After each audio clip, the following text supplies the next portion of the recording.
Assalamualaikum warahmatullahi wabarakatuh. Perhatikan teman-teman ya, cengkeh yang ujung sana itu saya sudah pernah lakukan pruning atau melakukan tebong.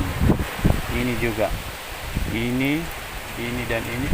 Tapi dengan kondisi angin yang kencang seperti ini, itu mereka memberikan perlawanan. Perhatikan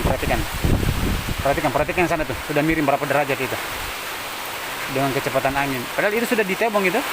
Nah, ketika melihat secara langsung seperti ini, ada kemungkinan tahun berikutnya, tahun depan kita lakukan lagi pruning ya, dipangkas sependek mungkin. Nah, perhatikan. Ini kecepatan angin luar biasa nih.